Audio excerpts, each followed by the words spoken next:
जय जगन्नाथ।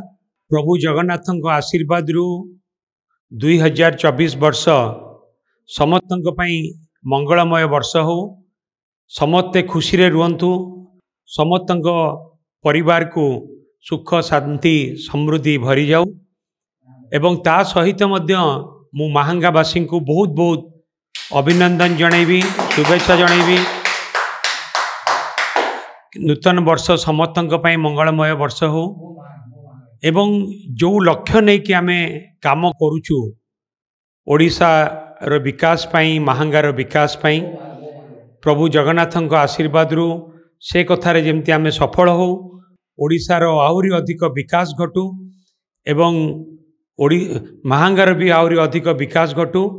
माननीय मुख्यमंत्री श्रीयुक्त नवीन पट्टनायक नेतृत्व रे गोटे समृद्धि, आहुरी अधिक समृद्धि ओडिशा गठन हो। आज ओडिशा समग्र भारत वर्षर एक सबुठु आगुआ राज्य परिणत होइछि एवं आगामी दिन में आहुरी अधिक उन्नति करू, ताहा ही आमर प्रभु जगन्नाथ पाखरे प्रार्थना।